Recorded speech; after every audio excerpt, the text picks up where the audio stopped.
good man. The teeth are made for each of us. They're sort of custom made. It's kind of hard to talk with them. I think that Catherine's teeth are bigger than Damon and Stefan's, and so it's hard for me to talk to them because I actually have a small mouth and a small jaw. Here comes the fun part. But the contacts are what hurt a lot because they fill your entire eye. It's this big red contact. It feels like if a girl has an eyelash in an eye, you can like feel it and it just kind of hurts. I cry like a 2-year-old when these things go in. It's like you have 20 eyelashes in each eye. All right, let's go. Hello, Elena. Catherine, I will always be one step ahead of you. When are you going to figure that out? When I first auditioned for the show, I auditioned for the character of Elena Gilbert. I went into it focusing on that one role. And then as season 1 began, there was mention that there might be flashbacks. I think they always kind of kept me wondering because they weren't even sure whether they were going to have me play Catherine or not. So here I am, a year and a half later, as Catherine and Elena. Hello, Elena. Catherine, Katerina Petrova, wasn't so laid out in the book series. So we had to, really sort of add on and expand upon her backstory. We felt sort of obligated to answer the doppelganger question. It was all the way back to England, 1492, after I left Bulgaria. How does Elena exist if Catherine didn't have a child? It was my secret. My baby was given away.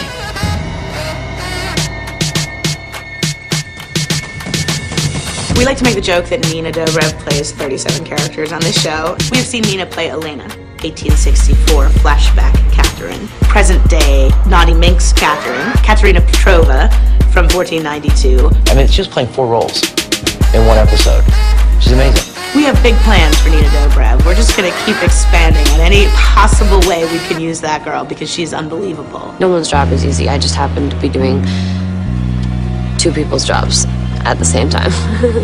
There's the episode Katerina where we see Nina playing all these great characters. I mean, if you really think about it, she was playing Catherine at 3 different points in her life and Elena in modern day. This one is a little tough because it's often a change of hair, it's a change of makeup. You have to do the scene in 2 directions, so the actress actually has to know both dialogues. Catherine? And for 12 pages of dialogue, she is sitting in a tune as Catherine having a conversation with Elena. There is nothing else going on. The 2 of them are face to face. At the time, I was kind of thinking about it, how are they going to do that? And it started off with split screen. Of course, the actress can't shoot that scene like a normal scene. She can't sit there and talk to herself. We had a body double. He would stand and I would plan how I would play each side. They would have to imitate every little movement I did from behind so as to not give away that it wasn't actually me. And then they would do a split screen, so we'd draw lines, and I had a limit of where I could walk and talk because they would cut it in half. They lock off the camera and they can split a screen straight down the middle of them. And magically tape it, scotch tape, and it looks like one. And she was really good with a split screen. Think about it, these are young actors. They don't know all the visual tricks. This is an actress who picked it up. It's a challenging task editorially. Nobody really knows until you sit there and actually do the split screens and put this line against that line. You don't even know how it's going to feel. Is it going to feel like 2 people talking, or is it going to feel like, the same actress looking in a mirror? The reality with those things for me is that once I started cutting those scenes, I tried to honestly forget as much as I could that I had the same actress. I got half of those scenes on one day and half of them the next day. So I basically sort of pre-selected takes I liked, and then it became almost matching in the back half of it to the half I'd already created. The same actress is playing the 2 characters, so you actually have to find performances that distinguish the characters. He didn't really escape. He'd been running from Klaus ever since. They underestimated his spirit for vengeance. Living out of a suitcase is better than dying so that you can have your blood spilled over some silly little rock. I have to think about what's going to happen and how I'll react. If Catherine says a line, she's snarky, I have to remember that for when I'm playing Elena, oh, she was just being snarky. I have to react offended. What's wrong? Afraid I'm right? And so there's just a lot of work and preparation and planning involved. There's a very technical part of this that I don't think people actually realize. There is matching. When you're doing take 1, take 2, and take 3, and you put your hair to the side, you better do that on the same line every single take, or you're going to have an editing problem. And this is an actress who gets it. Continue crazy. If you do it wrong, wrong, it just becomes silly, you know, and it just becomes kind of funny, and we didn't want that to be the case. It's really about the believability of the character itself. If you are engrossed in the scene and you think Elena is Elena and Catherine is Catherine, the split screens are sort of irrelevant. And I've never seen anything like it in my life when that was cut together.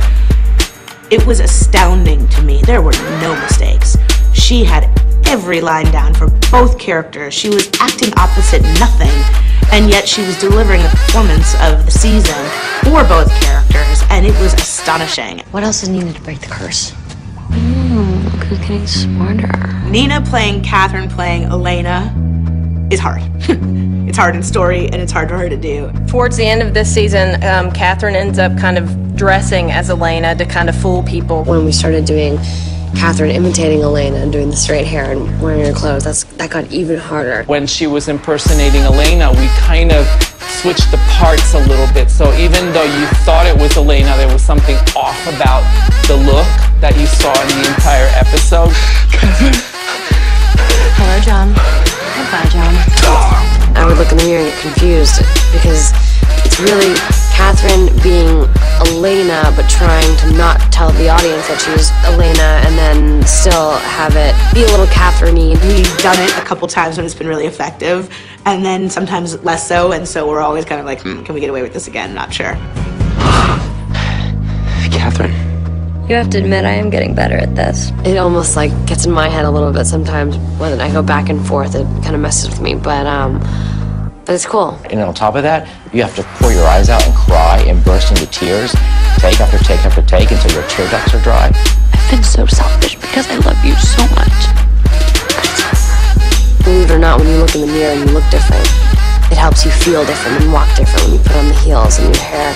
My hair is just like longer and I can just like play with it and my strut, I have this like walk that I do. It really, the physical and visual really transforms the internal. Yeah, it is always interesting seeing Nina transform into one of the other characters. You can just tell when it's Catherine, and then when it's Elena, it's like purity and innocence, and it's very obvious. There is a very big separation within the two characters. You can just tell when it's an Elena day, you can tell when it's Catherine day. You know, she has a little extra sass in her step. She embraces it, not just externally, but internally, and you can see it in her eyes. When Nina and I were talking at the beginning of the season about how to differentiate these two characters, I said, the biggest thing that will help you is when Elena looks at somebody, she's looking at them from a place of pure honesty. Catherine will look at someone, and though she might be pretending she believes, there's nothing inside of her that is honest. She has these very specific outfits that she wears. I can tell when she's Catherine. She gets to have the fun of differentiating the two characters just in her clothes. For Nina herself, she likes to be able to have a little bit of something that for her she can tell that when she's acting what gives her a little bit of Catherine as opposed to Elena. So we try and make sure they're not, you know, in the exact same color, because then that gets a little confusing. To change Nina to Catherine or Elena, depending on what the look is, when it's the sort of the established curly look versus the established straight look, it takes about an hour one way or the other. Whenever they're setting up lights, I'm not sitting there, I'm running across stage, getting my hair changed, and then coming back. Don't be frightened. We're gonna have so much fun together. Finding someone like Nina, it's all about finding that one person that I connected to, that I see and go, I can write for that person, and then that perfect storm happens, which I feel like this Vampire Diaries is that perfect storm. It's wonderful being on set, watching Nina's performance. Nina is fabulous. She's, you know, as good as it gets. I'm really enjoying the performance, and I have to sort of pinch myself to remind myself, again, looking at the makeup. I can't imagine playing two different characters entirely. It's interesting how well she took to it. She's really, really worked hard this year, and it's not easy. She's just on fire. Welcome to the Mystic Grill. This is going to be our mini set tour, but we have to be really quiet because we're filming next door and that's why all the lights are off. Here we go. So this is the pool table, and there are many throughout the Mystic Grill, and these are actual real pool balls, but a lot of the time they're plastic because otherwise they make too much noise. And over here we have foosball. Jeremy and Anna play foosball a lot together. And we like to play foosball a lot, just in between takes and when we're hanging out and not shooting. And then we have this little Striker Extreme shenanigan thing. So this set is the Mr. Grill bar, and it actually used to be a real bar where we shot in Vancouver, the pilot.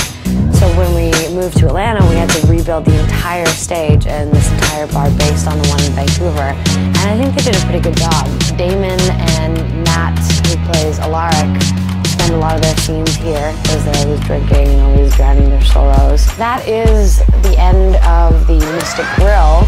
So you can exit through here, except that that's just the back of a set. There's actually nothing out there. But I promise you, these gumball machines really work. Facts. I think I kind of want Skittles.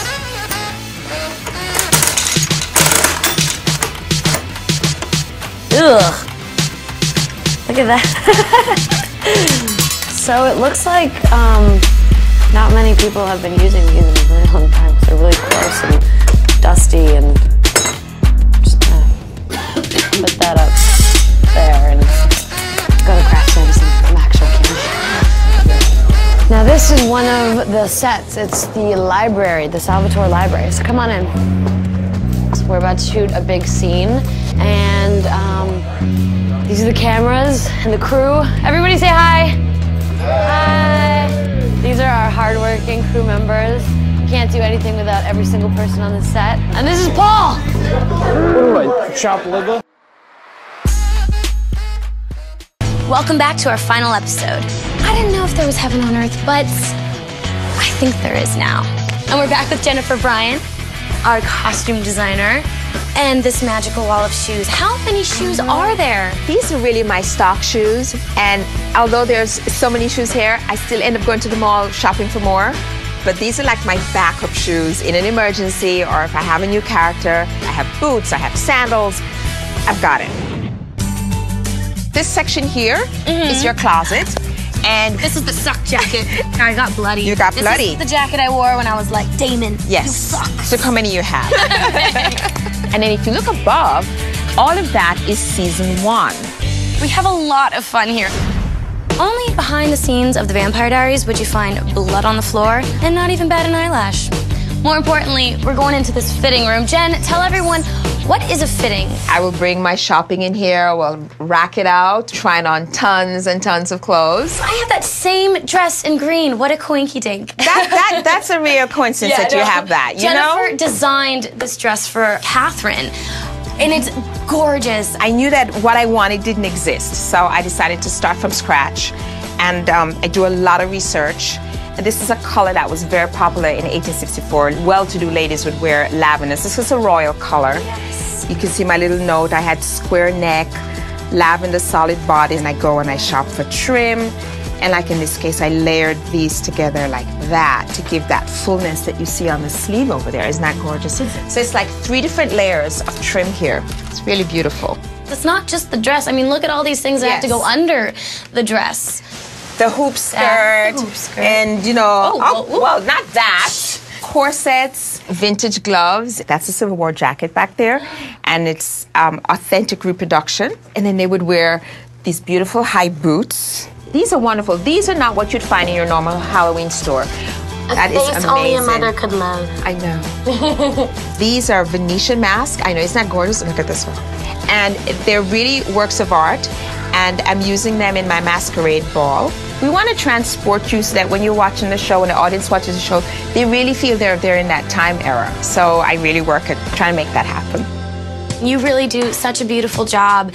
And you know, with any show, the fashion really is such a big part of it. And as an actor too, it helps you get into character. So thank you so much. It's just awesome. I'm having a great time on the show. But I have to go to the mall. Again? Again. To fill up that big room. Oh, man. Talk to you soon. All right, see you in the fitting room. And what happens in the fitting room stays in the fitting room. Well, I hope you guys have had fun at an inside look of the set of the Vampire Diaries. Tune in for the rest of season 2 because it is going to be a crazy ride. Enjoy. So that's our thing now? You make dead jokes while I dodge a ball. Dodgeball?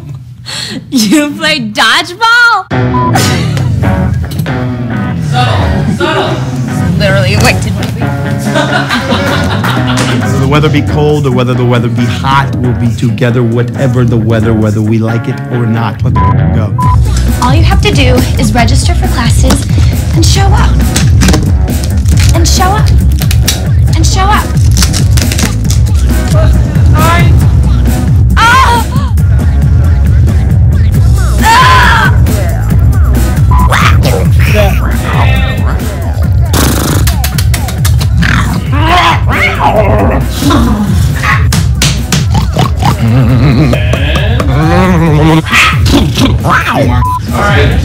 I'm hungry. The travel. Sorry. Well, I burned my face. Clearly, you've heard the man's version. Stepping away. Oh, I just hit my funny bone. Got a bleeder. Where at? Where am I bleeding at? We need you to get back here and resurrect Bonnie before your nutter butter soulmate that can't. Okay, what am I talking about? What is my line? You mother. Excuse me, LA. Sorry, potty mouth. Is there any food? I'm hungry. Yep. The gas did. Kendrick. No, his name is Jesse. Classic case of PTSD. Post-traumatic stress. I know, it's harder than when you have Everybody's exploding outside. Can you believe it? We have kids. Holding for a bit of aviation. You're a room now. I'm about to give you. You guys can mess up all day. I'm cool with it.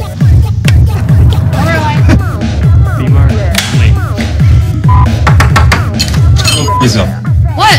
I was kidding. Nobody's action. Actually, she was root to Whoa! You're worried. Ugh. She's in Washington. I deserved a chance to look him in the eye and tell him how much he'd kill me. The immortality spell meant I hate myself. You say you don't believe me. It's going well. This is how it's gonna go. Let's do it from the top. Let's make it happen. Can I start from the top? It's just that you've been on this revenge kick for 2,000 years, and maybe it's a... Somebody punched me in the face. All right, here we go. Wow, a lot of volunteers. A lot of volunteers. But the good news is that there's a electrical storm. So there's a holiday celebrating. What is it? They've celebrated too, but.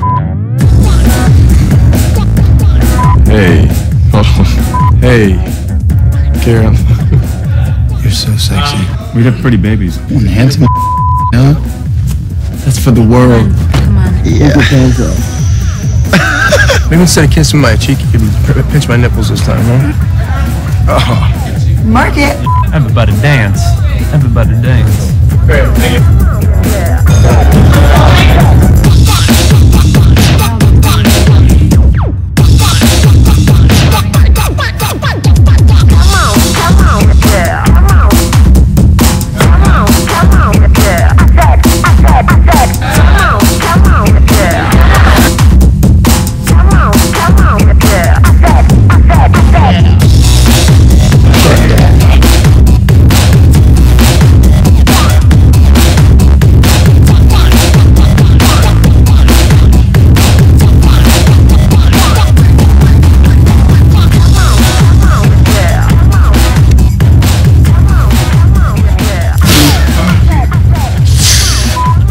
Let's tuck in as much as possible. Yeah, just right there. Clear out over there. So why am I doing all this conversation with Nadia? Yeah, actually, right there. My friend over here in the hat. Right there. I don't know who that individual is. There you go. Just clear that out. Way the back there. Okay, got it. Oh, I see. Okay. Yep, clear him out, please. Boom! Look at that. Staring at him. So confused now. There he is. Someone tackle. Take her down. Clear it out. Demons feeding on vampires? Happy welcome home, Tyler party. What the? Wait a minute. Demons feeding on vampires?